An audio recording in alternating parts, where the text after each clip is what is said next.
Hay-on-Wye, a small market town straddling the border between England and Wales, October 26, 1921.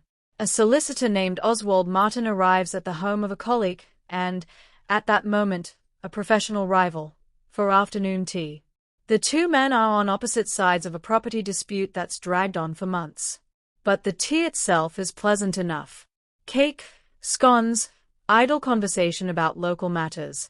At one point, the host, a small, neat, mustached man named Herbert Rowse Armstrong, a respected local solicitor, church warden, and decorated wartime army major, picks up a buttered scone and hands it directly to his guest. "Excuse fingers," he says. Within hours, Oswald Martin is violently ill. A rapid pulse. Cramping. The kind of sudden collapse that, at first, looks like nothing more than a bad stomach. It will turn out to be a near-fatal dose of arsenic. Here's what makes this moment almost impossible to write fiction around, because it already sounds like fiction. A respectable English solicitor. A genteel tea party. A poisoned scone, handed over with an apologetic little joke about fingers. A small, unassuming man nobody in town would ever have suspected of anything. If you've watched even a handful of Golden Age mystery adaptations, The Country House, The Vicar, the meek little man who turns out to be the killer, every element of this scene will feel oddly, uncannily familiar. Think, for a moment, about what the genre trained generations of readers to expect from a scene exactly like this one. A respectable host. A domestic, almost cozy setting. Tea things laid out, polite small talk, the comfortable ritual of an English afternoon. And underneath all of it, hidden in plain sight, the means of murder, served by someone's own hand, with an apologetic little phrase thrown in almost as a wink to the audience. Christie used this setup. So did Sayers. So did dozens of their contemporaries and imitators, 4 decades afterward, until Don't Trust the Nice Old Lady with the Tea Tray became one of the most reliable, almost comedic tropes the genre had to offer. The unsettling thing about Herbert Armstrong's Tea Party is that none of this was a trope yet, not on October 26, 1921. It was simply what happened to a real man, in a real solicitor's parlor, 3 years before some of the writers who'd make this exact scenario famous had even begun publishing the novels that would do it. That's not a coincidence, and it's not hindsight playing tricks on us. The British author George Orwell later pointed to this exact era of English crime as a kind of golden age of murder in its own right, a period he believed had produced a particular, recognizably English style of domestic poisoning case, carried out not by hardened criminals but by outwardly respectable people whose victims were almost always those closest to them. And the writers who built the genre we now call Golden Age detective fiction, Dorothy L. Sayers chief among them, didn't just write about poisoners like this one. They wrote about this poisoner, by name, in their actual novels, while the case was still fresh enough that readers would have recognized it instantly. So here's where this episode is going. We're going to walk through exactly what Herbert Rowse Armstrong did, across roughly 2.5 years, to 2 different people. We're going to look at how a near-identical case, tried just months earlier with a much more famous defense lawyer, ended in a completely different verdict, and what that contrast tells us about how unreliable Golden Age-era poison trials actually were, fiction's reputation for them notwithstanding. And we're going to ask the question this episode keeps circling back to: when a true crime case becomes this irresistible to novelists, what happens to the actual victim, somewhere in the process of everyone else falling in love with the puzzle? If you're into true crime documentaries that connect the real history behind the genre's biggest tropes, this is Enter the Crime. Consider subscribing, especially if you caught our previous entry in this series on Agatha Christie's own 1926 disappearance. But to understand how Herbert Armstrong became the model for an entire genre's idea of what a poisoner looks like, we need to go back further than that scone, to a marriage that had already, quietly, been killing one half of it for over a year. Let's place this properly. Hay-on-Wye sits directly on the border between England and Wales, a small, tight-knit market town, the kind of place where, as we'll see, everybody tends to know everybody else's business, and where the local doctor treating one patient is very likely the same doctor who treated the patient before them. That smallness matters enormously to how this case eventually came apart. Herbert Rowse Armstrong was born in 1869 in Plymouth, in the southwest of England, to a colonial merchant father whose finances were, by most accounts, in decline by the time Herbert was old enough to think seriously about a career.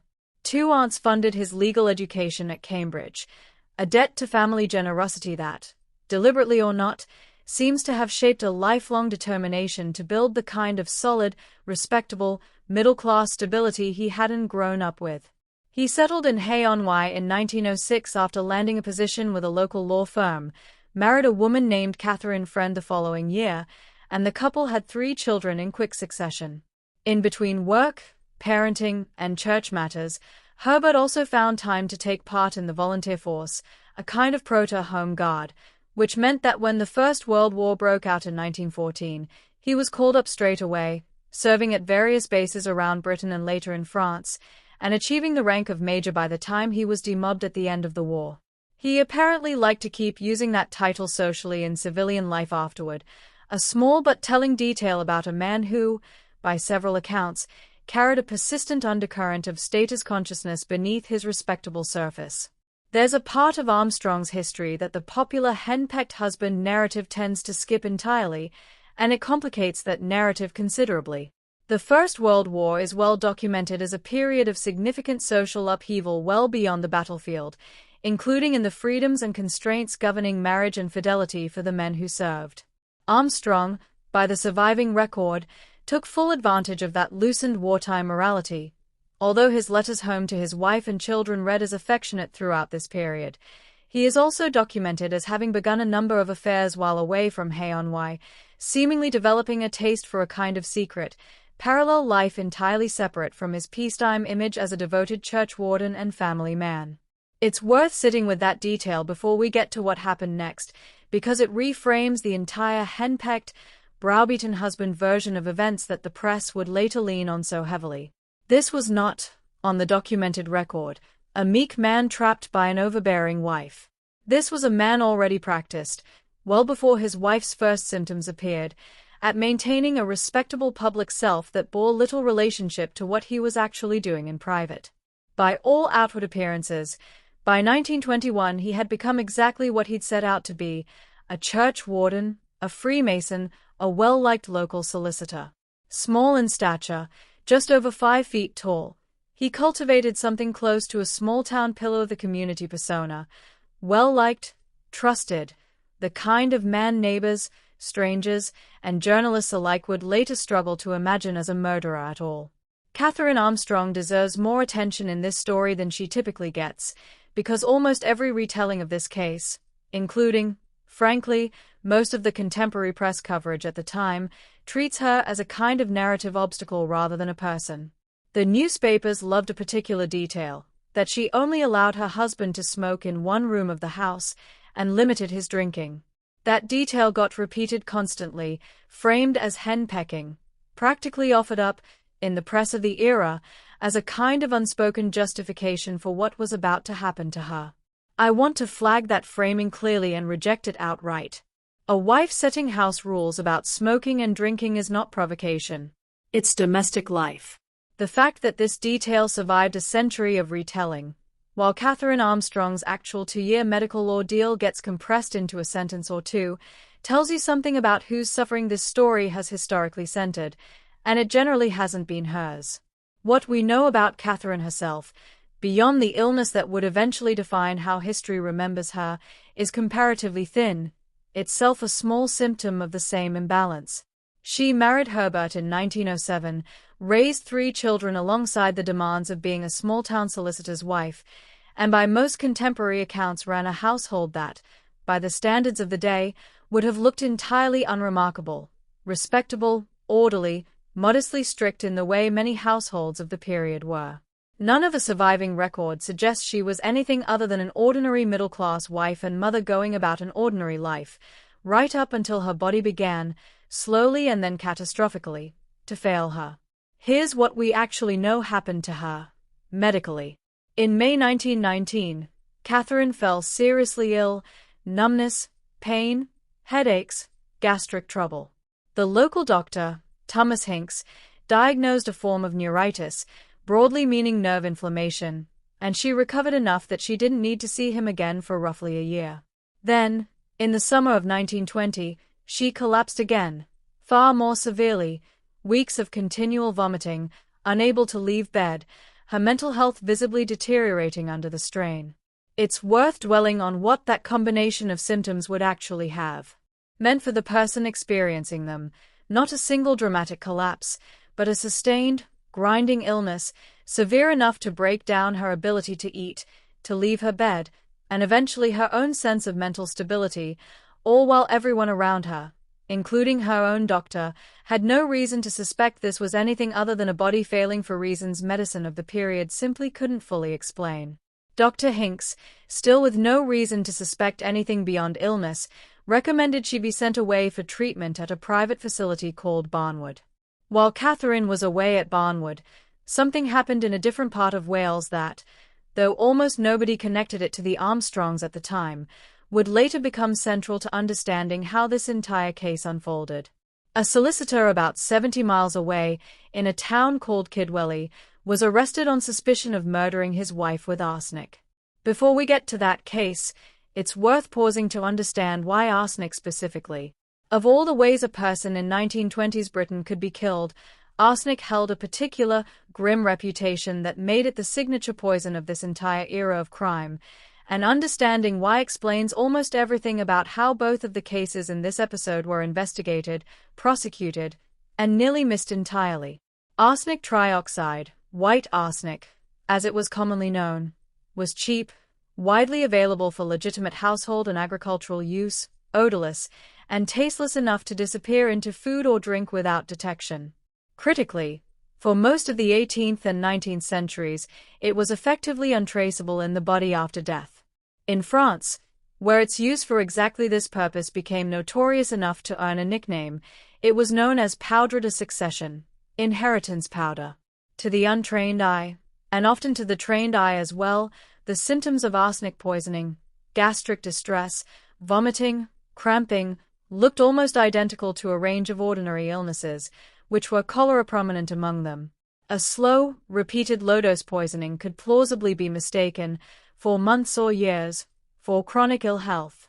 That ambiguity is precisely what makes Catherine Armstrong's documented 2-year decline, and Dr. Hinks's good faith neuritis and gastritis diagnoses, entirely plausible as honest medical conclusions, not negligence.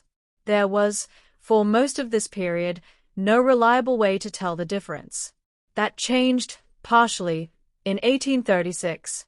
A British chemist named James Marsh had served as an expert witness in an earlier poisoning trial in 1832, where his arsenic evidence, a precipitate that physically decomposed before the jury could properly examine it, failed to convince anyone, and the accused was acquitted. Frustrated, Marsh spent 4 years developing a more reliable method. Introducing a suspect sample to zinc and acid to produce arsine gas, then heating that gas to leave a stable, visible, mirror-like deposit of pure metallic arsenic. The Marsh test, as it became known, was first used to secure a conviction in 1840, in France, and went on to become a fixture of poison trials across Europe for well over a century, durable enough, in fact, that refined versions of it remained in forensic use into the 1970s. I'm including this because it directly explains the central tension running through both cases in this episode. By 1921, the Marsh test had existed for 8 to 5 years. Arsenic was, by the standards of the era, a detectable poison. Given a body to examine, a trained forensic chemist could find it with real confidence. But given a body to examine was doing enormous work in that sentence. Detection still depended entirely on someone first suspecting poisoning was even a possibility, requesting an exhumation, and getting Home Office permission to dig up a grave, 3 separate hurdles that, in both the Greenwood and Armstrong cases, only got cleared because of accident, gossip, and outside intervention, not because the original attending physicians suspected anything wrong. The poison was detectable. The suspicion that would lead anyone to go looking for it very often wasn't there at all. I want to walk through both of these cases in parallel, because the contrast between them is the entire engine of what makes this story matter, and it's almost never told this way. It's worth understanding, first, what the local doctor actually meant in a town like Hay-on-Wye or Kidwelly in this period, because it explains why neither case raised suspicion early. A general practitioner serving a small rural or market town in the 1910s and 20s would typically have known his patients and their families personally and over many years, which cut both ways. That familiarity built trust, and trust is precisely why a diagnosis of neuritis, or gastritis, or a bilious attack went unquestioned for as long as it did in both households.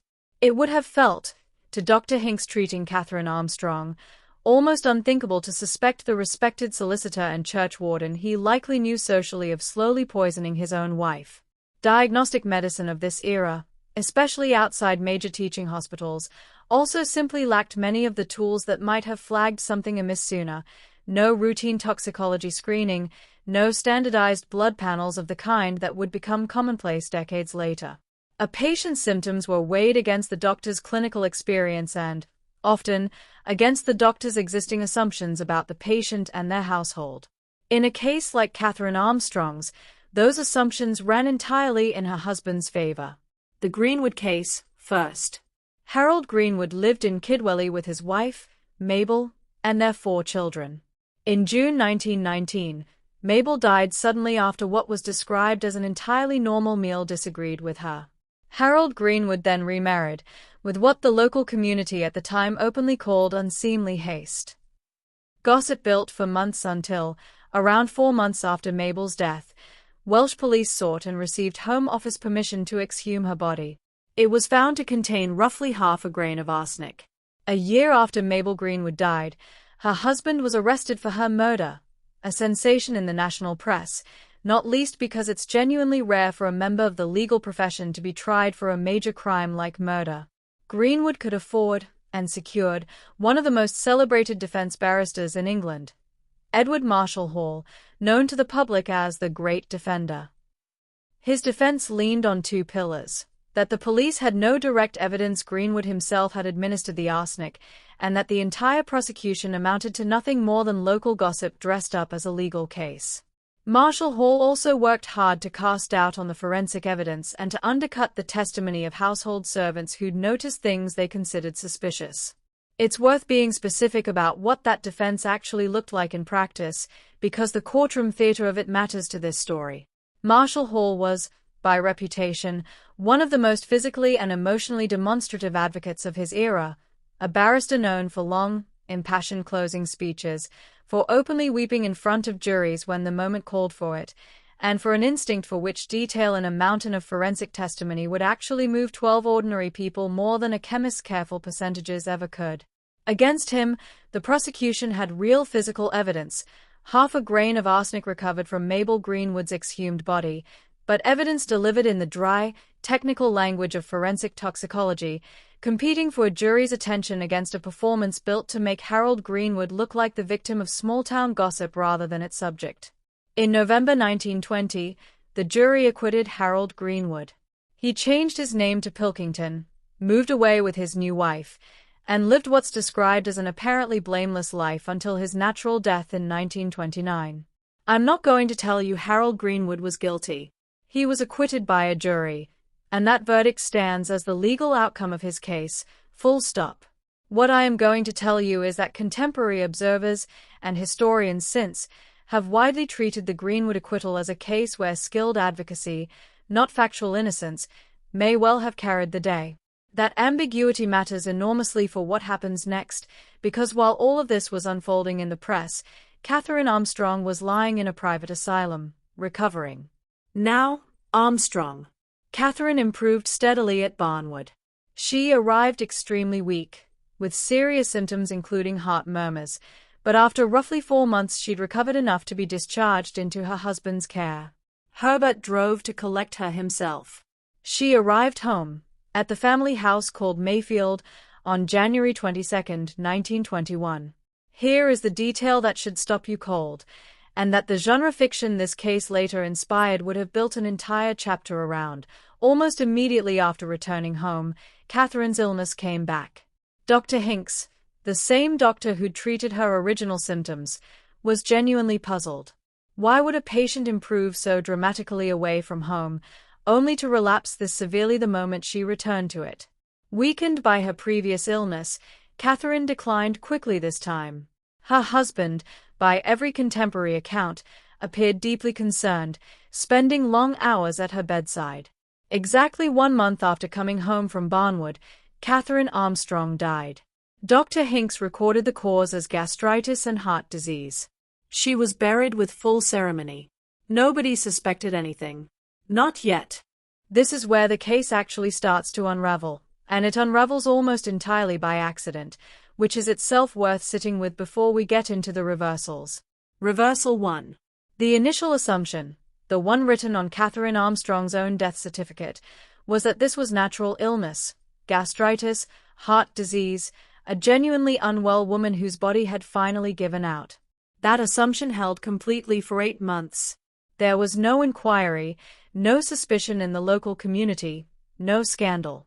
If Herbert Armstrong had simply stopped there, it's entirely possible this case never becomes a case at all. He continued practicing law in Hay-on-Wye. He continued living at Mayfield. He had, it later emerged, already proposed marriage to a woman in Hampshire, a fact that, remarkably, generated no local gossip whatsoever, in sharp contrast to what had happened to Harold Greenwood under similar circumstances. Reversal 2. During the summer of 1921, Armstrong became entangled in a local property dispute. There's some indication he was facing financial pressure, and a ruling against him could have left him personally liable to repay a £500 deposit. The solicitor pursuing that repayment on the opposing side was Oswald Martin. It's worth pausing on what's actually known, and not known, about Armstrong's finances at this point, because his defense later made a real point of this ambiguity. He had inherited Catherine's estate, several £1,000s, following her death, and his defense argued during the trial that a man genuinely desperate for money would surely have drawn on an inheritance already sitting in his name, rather than risk everything by poisoning a second person over a comparatively modest £500 deposit dispute. It's a fair point, as far as it goes, though it cuts in more than one direction. A man capable of maintaining a complete double life through years of wartime affairs, and capable of sustaining a calm, grieving widower persona for 8 months after possibly murdering his own wife, may simply have been someone for whom appearances and liquidity were two entirely separate concerns, willing to let an inheritance sit untouched precisely because touching it might draw exactly the kind of scrutiny he could least afford, while a more immediate, embarrassing debt threatened to expose him in a way ready cash in the bank quietly did not. Whatever Armstrong's actual motive, and that question remains genuinely unresolved in the historical record, he invited Martin to that fateful tea on October 26, 1921. By Martin's own later account, Armstrong seemed far more interested in chatting about local matters and mentioning how lonely he'd felt since his wife's death than in actually discussing the deposit. Then came the scone. What turned a near-fatal poisoning into a solved case wasn't brilliant detective work. It was the smallness of the town. The same Dr. Hinks who'd treated Catherine Armstrong was called to treat Oswald Martin, and immediately recognized the eerie similarity in symptoms. At almost the same moment, Martin's father-in-law, a pharmacist named John Davies, realized something troubling on his own. He had recently sold Herbert Armstrong several packets of arsenic, ostensibly to deal with dandelions on his lawn. Davies connected that sale to his son-in-law's sudden illness. And then a third thread surfaced, and this is the detail that, more than any other, shows just how methodical, and how willing to escalate, Armstrong appears to have been by this point. Some weeks before the poisoned scone, Martin's sister-in-law had fallen seriously ill after eating chocolates from a box delivered anonymously to her house. At the time, nobody had any reason to connect an unsigned gift of sweets to anything sinister. Anonymous gifts weren't unusual, and the illness that followed was simply put down as a stomach upset, much as Catherine Armstrong's own symptoms had been 2 years earlier. It was only once suspicion had been raised by the scone incident that anyone thought to go back and actually inspect those chocolates. When they did, each one was found to have a small, nozzle-sized hole in its base, precisely where a syringe could have injected a liquid solution of poison into the center of the sweet before it was resealed. Whoever did this hadn't simply handed someone a poisoned meal in a moment of opportunity. They had taken the time to prepare a deliverable, untraceable, anonymous weapon, and sent it through the post. Hinks, Davies, and Martin pooled what they each separately knew, sent a sample of Martin's urine for testing, and it came back positive for arsenic. Reversal 3, and this one is genuinely chilling once you sit with the timeline. Even after this near miss, Armstrong didn't stop. Knowing, or at least suspecting, that something had gone wrong, he kept pursuing Oswald Martin with what witnesses described as increasing intensity, repeated invitations to tea and dinner, on one occasion even having his housekeeper set up an entire tea service at his law office so he could phone Martin and tell him to come round immediately, putting his target on the spot with no warning. Picture what this actually looked like, day to day, for the man on the receiving end of it. Oswald Martin and Herbert Armstrong worked out of offices near one another, in a town small enough that avoiding a colleague entirely simply wasn't realistic. Martin couldn't explain to Armstrong why he was suddenly, repeatedly unavailable, because Scotland Yard had, by this point, explicitly advised him not to accept any further invitations to eat at Armstrong's home, and not to consume anything sent to his own house anonymously. So Martin spent weeks improvising. Sudden prior engagements. Family obligations that materialized at convenient moments. Polite, vague excuses repeated often enough that, had Armstrong been even slightly less self-assured, they might easily have given away exactly what Martin and the authorities already suspected. Meanwhile, the police themselves were moving cautiously and slowly, partly standard procedure, but, as we'll see, also partly shaped directly by what had just happened to the prosecution in the Greenwood case. Having watched one solicitor accused of an almost identical crime walk free behind a brilliant defense, investigators this time were determined not to move until they had a case strong enough to survive that same kind of scrutiny. Armstrong was finally arrested on New Year's Eve, 1921, and when police searched him, he had a fresh packet of arsenic in his pocket. That detail, arsenic on his person at the moment of arrest, as if he were ready to use it again at any opportunity, is precisely the kind of thing that, in a Golden Age novel, would read as almost too neat, too convenient a final clue. In this case, it's simply what happened. So here's the mid-episode question I want to leave you with, because it's the actual hinge of this entire case. Harold Greenwood and Herbert Armstrong were two solicitors, in neighbouring parts of Wales, each suspected of poisoning a wife with arsenic, within roughly 2 years of each other. Both men, by the documented record, ended up in a new relationship strikingly soon after their wife's death, Greenwood through hasty remarriage, Armstrong through a proposal to a woman in Hampshire he'd kept almost entirely private. Both cases relied on largely circumstantial evidence, because neither prosecution could produce a witness who actually saw poison being administered. One was acquitted by a jury after a brilliant, theatrical defense from one of the most famous barristers in England. The other was caught, not through clever forensic detective work, but because he got reckless and went back for a second victim in a town too small to hide it. Given that, what do you think the actual difference was between these two men? Better legal representation? Worse luck? Or a meaningfully different level of guilt? It's a genuinely open question, and I'd encourage you to sit with the discomfort of not having a confident answer, rather than reaching for one, because that discomfort is closer to how the actual legal system handled both of these cases than any tidy resolution would be. Drop your read in the comments, because the historical record doesn't give you a tidy answer, and neither will I. After Armstrong's arrest, the Home Office authorized the exhumation of Catherine Armstrong's body, almost a year after her burial. Bernard Spilsbury, already one of the most famous forensic pathologists in Britain by this point thanks to his expert testimony in the Crippen case and the Brides in the Bath murders, was sent to conduct the post-mortem. What he found was striking. Catherine's body was remarkably well preserved, far better than you'd expect after nearly a year underground, a preservation effect consistent with significant arsenic still present in her organs. Spilsbury concluded a major dose had been administered within 24 hours of her death, directly contradicting Dr. Hinks's original gastritis diagnosis, and raising the unsettling possibility that Oswald Martin had not been Herbert Armstrong's first intended victim at all. He was simply the one who survived. This is where the Marsh test we discussed earlier actually does its work in this story. 85 years after James Marsh first developed his method, the underlying chemistry hadn't fundamentally changed. Catherine Armstrong's exhumed organs were tested using essentially the same arsine gas process Marsh had pioneered, refined over decades of courtroom use into something a jury could be walked through with real confidence. What had changed was the surrounding apparatus of expertise.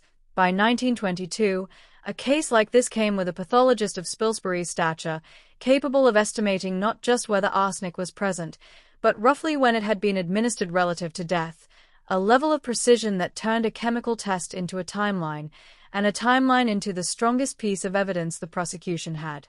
Spilsbury's reputation for calm, exhaustive, almost theatrical authority on the witness stand meant that when he testified to that timeline, juries tended to believe him completely, a level of unquestioned deference to forensic expert testimony that, looking back from a modern era of cross-examined expert witnesses and competing forensic interpretations, can look almost as uncritical, in its own way, as the public's uncritical embrace of Edward Marshall Hall's courtroom performance in the Greenwood trial 2 years earlier.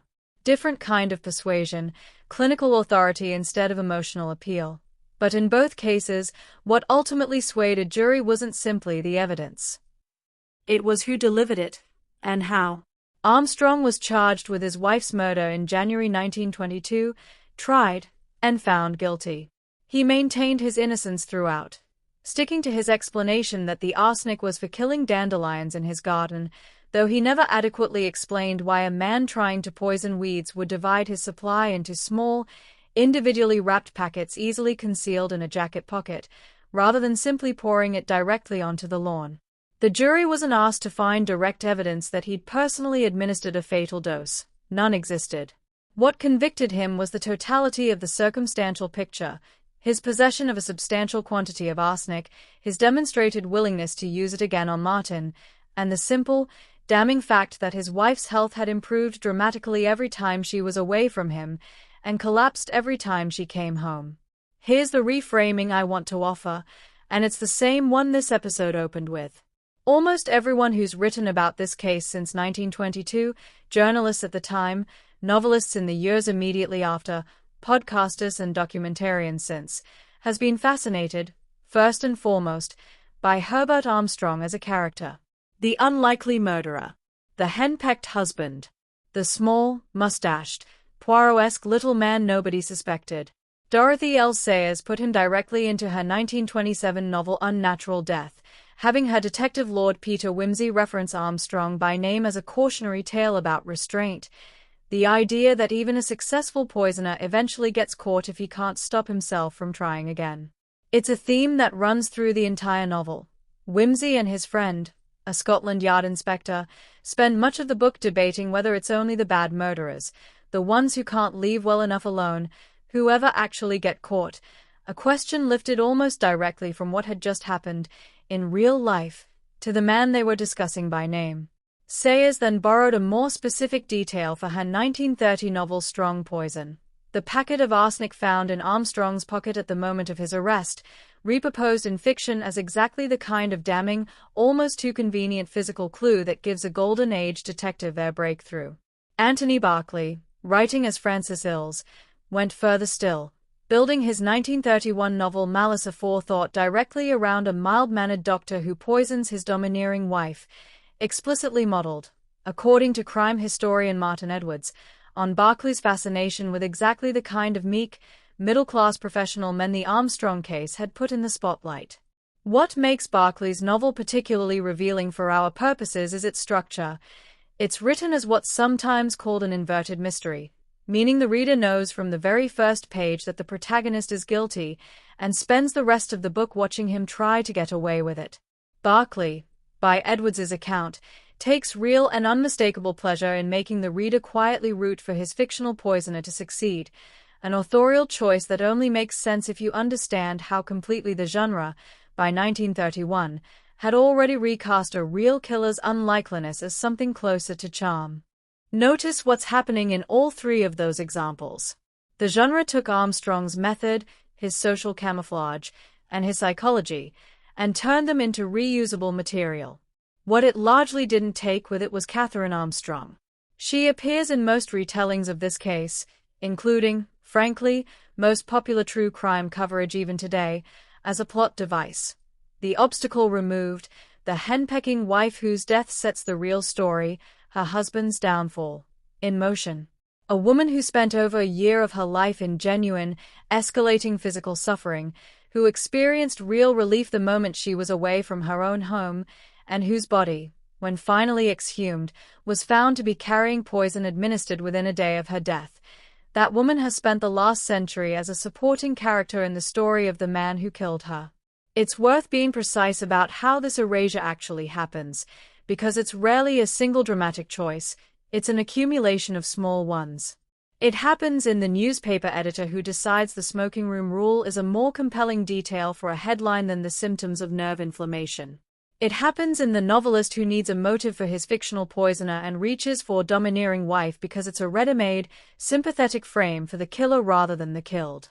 It happens in the documentary or podcast, a century later, that spends 10 minutes on a defendant's biography and 1 sentence on the person he killed, something this very channel has to stay honest about avoiding, given how easily a true crime format can replicate exactly the imbalance it's trying to describe. None of these choices, on their own, look like erasure. Stacked together, across 100 years of retelling, they add up to a woman who is, by any reasonable measure, the actual victim of this case, and who most people who know the name Herbert Armstrong couldn't tell you anything about beyond the fact that she existed and that he killed her. That's the real distortion this case exposes about the genre it helped create. Golden Age fiction is extremely good at making a poisoner's cleverness the center of the story. It is, by design, far less interested in the slow, undramatic, largely undocumented experience of being the person being poisoned. So what actually happened to Armstrong, legally, and what, if anything, happened to correct this imbalance in how the case is remembered? That's the resolution. Herbert Rowse Armstrong's trial concluded with a guilty verdict for the murder of his wife, Catherine. His appeal against that verdict was dismissed. He was executed at Gloucester Prison on May 31, 1922, becoming, as far as the historical record shows, the only solicitor in British legal history to be hanged for murder. He was never tried for the attempted poisoning of Oswald Martin. The murder charge took precedence, and with a death sentence already secured, prosecutors didn't pursue the second case. It's worth pausing on what didn't happen here, too. Armstrong went to his execution still maintaining his innocence, and unlike some condemned prisoners of the era, left behind no late confession, no deathbed account that might have settled, once and for all, exactly how many times he'd used arsenic, or on whom. The case the prosecution built was entirely circumstantial. Strong circumstantial evidence, strong enough to convict and strong enough that his appeal failed, but circumstantial, nonetheless. No one ever produced a witness who saw him administer poison to his wife. No confession exists. What convicted Herbert Armstrong was the cumulative weight of pattern. The packets of arsenic, the improbable dandelion explanation, the documented correlation between his wife's location and her health, and his own demonstrated willingness, weeks after her death, to try the same method again on a man who happened to survive it. That's a meaningfully different evidentiary picture than the clean, irrefutable smoking gun solutions Golden Age fiction generally provides its readers by the final chapter. And it's worth sitting with the fact that even in the case most directly credited with shaping that fiction, the real conviction rested on inference, not certainty. Bernard Spilsbury, for his part, went on to become arguably the single most influential forensic pathologist in early 20th century British criminal justice. His testimony helped secure convictions in a string of the era's most notorious cases, and his reputation for confident, authoritative courtroom testimony was, by several later accounts, sometimes given more deference by juries and prosecutors alike than the underlying science always fully warranted. That's not a claim specific to the Armstrong case, where his findings appear well supported by the documented preservation and arsenic levels in Catherine's remains, but it's a pattern historians of British forensic science have noted across his decades-long career, and it's a useful caution against treating the famous expert said so as inherently equivalent to the evidence is conclusive, in this case or in any other. The literary afterlife of this case, as we've covered, was immediate and substantial. Sayers and Berkeley both drew on it within a decade, and it continued echoing through the genre for decades afterward. As late as 1953, the novelist Georgette Heyer had characters in her own detective novel, Detection Unlimited, explicitly discuss Armstrong's unlikeliness as a murderer as a kind of genre in-joke, proof of how thoroughly his name had become shorthand, within mystery writing circles, for the entire least likely suspect trope. That same year, on the other side of the world, an elderly Australian woman named Caroline Auntie Carrie Grills was convicted of poisoning members of her own family with thallium hidden in tea and sponge cake. The same domestic camouflage, the same disarming respectability, playing out for real, 3 decades after Armstrong and An Ocean Away. The pattern this case established didn't stay in 1920s Wales. It kept recurring, in fiction and in fact, for as long as poison stayed hard to detect and trusted hosts stayed above suspicion. It's worth widening the lens one more time before we close, because Armstrong and Greenwood weren't an isolated pair of cases, they sat inside a broader wave. British criminal history records a noticeable cluster of high-profile arsenic and poison trials across the first decades of the 20th century, enough that this period has since been informally nicknamed, by some crime historians, a golden age of poisoning to sit alongside the literary golden age it helped inspire. Forensic toxicology itself was still maturing as a discipline through these same years.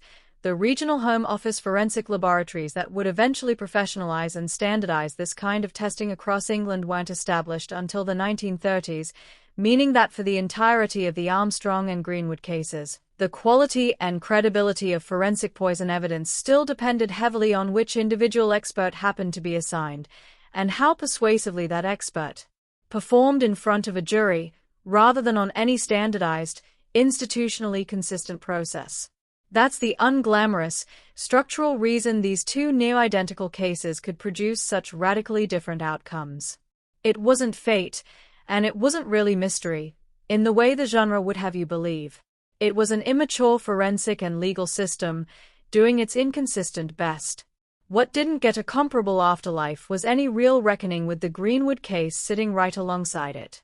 Harold Greenwood lived out the rest of his natural life under a new name, having been acquitted by a jury that, by most historical assessments, was persuaded more by a brilliant defense performance than by a confident finding of innocence. There was no exhumation-driven reversal for Mabel Greenwood the way there eventually was for Catherine Armstrong.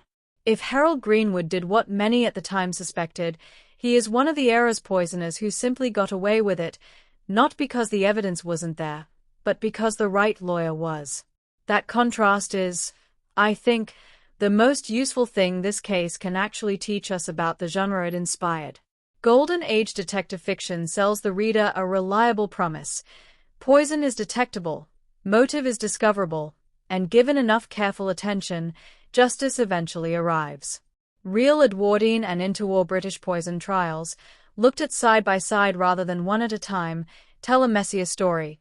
2 solicitors, 2 dead wives, 2 strikingly similar arsenic cases tried within roughly 18 months of each other, with 2 completely different outcomes, decided less by the strength of the underlying evidence than by who could afford the better barrister and who was reckless enough to try again. Herbert Armstrong became famous because he made a mistake. He went back for a second victim in a town too small to hide it in. Harold Greenwood, by contrast, may simply have been good enough, or fortunate enough, to never need a second attempt at all. Fiction remembers the first man as a fascinating character study. It has almost nothing to say about the second, and even less to say about either of the 2 women whose deaths actually started this story. If there's a single thread worth carrying out of this episode, it's this. The next time a Golden Age mystery hands you a tidy solution, the poison identified, the motive explained, the killer unmasked in a drawing room before the final page, remember that the case the genre actually drew that confidence from didn't resolve nearly so cleanly. It took a careless second attempt, a small town's gossip network, a forensic pathologist whose word juries rarely questioned, and a parallel case, tried just months earlier, where someone almost certainly guilty of the same crime simply walked away. The fiction kept the poisoner. It left the uncertainty, and the victims, behind. There's one more thing worth saying, and it isn't a twist or a reversal, it's simply the plainest fact this whole case rests on, and the one easiest to lose under a century of literary fascination. A woman went home from a place where she was recovering, and within a month she was dead. Whatever else this case became, a genre touchstone, a courtroom drama, a cautionary tale about restraint that a fictional aristocrat would later cite by name, it began as exactly that, and nothing more dramatic than that. Catherine Armstrong deserved a long, ordinary life with her 3 children. The genre her husband's trial helped inspire gave the world Hercule Poirot, Lord Peter Wimsey, and a century of satisfying endings. It never gave her back what she actually lost. If you're into true crime documentaries that connect real history to the fiction it inspired, subscribe to Enter the Crime, and let us know in the comments what you think actually separated these 2 cases.